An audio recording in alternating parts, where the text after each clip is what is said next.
तो उनको समझ आ गया कि चंद्रशेखर आजाद छोड़ने वाला नहीं है। मैं कल भी तुम्हारा था, आज भी तुम्हारा हूं और जब तक जीऊंगा तुम्हारा रहूंगा। मगर कहना चाहता हूं, तैयार हो जाओ, खड़े हो जाओ। आप बताओ, क्या मेरा अधिकार आप पे कुछ बैठता नहीं बैठता है? रक्षा बेगम कारखाना 4 श्रमिक इंटर कॉलेज बांदा की तरफ से सभी जनपद वासियों को 15 अगस्त रक्षाबंधन और जन्माष्टमी की हार्दिक शुभकामनाएं। भीम आर्मी के संस्थापक और यूपी की नगीना लोकसभा सीट से सांसद चंद्रशेखर रावण ने यूपी के बांदा जिला पहुंचकर मचाई खलबली। 19 न्यूज लाइव के संवाददाता अनवर रजा ने अपनी रिपोर्ट में बताया कि नगीना सीट से सांसद चंद्रशेखर रावण ओबीसी महासभा के एक कार्यक्रम में शिरकत करने पहुंचे थे बांदा के गेस्ट हाउस में सैकड़ों की संख्या में कार्यकर्ताओं ने चंद्रशेखर रावण का भव्य स्वागत किया। बहुजन समाज के मूल्यों को आगे ले जाने के लिए हर जिले में होंगे कार्यक्रम और जनसंपर्क अभियान। सांसद चंद्रशेखर ने कहा कि भाजपा बहुजन समाज के लोगों के साथ ओछी राजनीति करती है, मगर जातिवार जनगणना के लिए हमारी लड़ाई जारी रहेगी। कभी सरकार द्वारा तो कभी कोर्ट द्वारा हमारे अधिकारों का हनन किया जाता रहा है। मैं अपने लोगों के अधिकार के लिए कोई भी कीमत चुकाने को तैयार हूं। नगीना के सांसद चंद्रशेखर रावण ने छतरपुर में बुलडोजर कांड को लेकर कहा कि ये बुलडोजर हमारे संविधान और अधिकारों पर चल रहा है। सांसद चंद्रशेखर रावण ने मीडिया से बात करते हुए और क्या कहा, आइए देखते हैं। बांदा आगमन हुआ है, क्या है, कितनी बड़ी तैयारी है, किस तरह की बात है? देखिए, 9 PM वाली बाहर करो।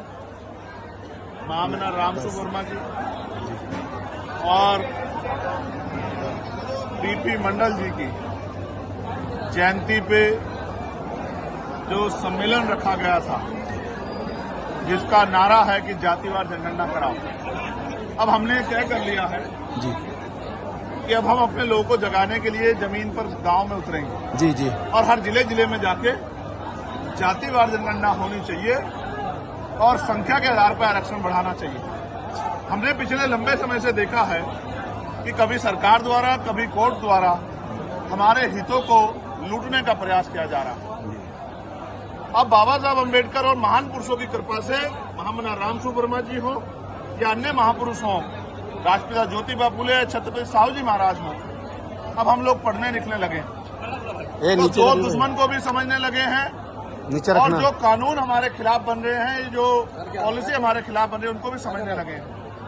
अब हम संघर्षशील लोग संघर्ष का रास्ता अपनाएंगे और क्योंकि सत्ता तानाशाही है तो सड़कों को सुनी नहीं छोड़ेंगे, संघर्ष करेंगे, अपने लोगों को जगा के वोट की शक्ति से, वोट की चोट से भैया भाई गड़बड़ नहीं करो, सबक सिखाने का काम करेंगे और अपने लोगों की ताकत बढ़ाने का काम करेंगे। राज्य की शक्ति अपने हाथ में लेंगे। सांसद लगातार का समर्थन किया, तब से आप पर देशद्रोही जैसा आरोप लगाया जा रहा है। अपने लोगों के अधिकारों के लिए कोई भी कीमत चुकानी पड़े, उसके लिए हम लोग तैयार हैं। इस बात से डरने वाले हम लोग नहीं। सरकार बता दे कौन सी जेल में आना है, मैं जेल में आने के लिए तैयार हूं, लेकिन जेल मुकदमों के डर से या गोली के डर से अपने लोगों के अधिकारों पर चुप रह जाओ, ये मुझसे नहीं हो। सांसद जी, विधायक जी, एक बीजेपी के विधायक कह रहे हैं कि हमारी गलती से मायावती जी मुख्यमंत्री बन गई थी।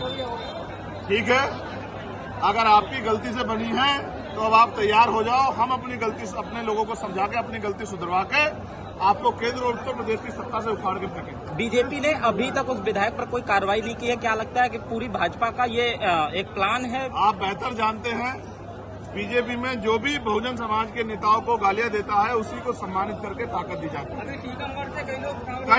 कोई फर्क नहीं पड़ता किसी के। अगर कोई व्यक्ति खड़े होकर चांद पे पत्थर फेंकने लग जाए या धूल फेंकने जाए तो चांद की शोभा को फर्क नहीं पड़ता है। माननीय बहन जी हमारी सीनियर नेता है, वो हमारे लिए महापुरुष के समान है। उनके सम्मान में जो बातें उन्होंने कही हैं, उनका खामियाजा आने वाले चुनाव में उनको भुगतना पड़ेगा। शायद भैया की जमानत भी जब्त हो जाए, फिर ये दिन याद आएगा कि ज्यादा मुंह खोल के और उल्टा सीधा बोल के कितने नुकसान उठाने पड़ते हैं लोकतंत्र में। रही बात मध्य प्रदेश के बुलडोजर की, तो ये बुलडोजर जो है मध्य प्रदेश में नहीं, भारतीय संविधान पर चल रहा है, संविधान की आत्मा पे चल रहा है, लोगों के लोकतांत्रिक मूल्यों पे चल रहा है। इसका खामियाजा आने वाले समय में जनता सू समेत भारतीय जनता पार्टी को देगी। 9 PM न्यूज, हम दिखाएंगे झूठ को सच का आईना। सच के लिए देखते रहिए 9 PM न्यूज।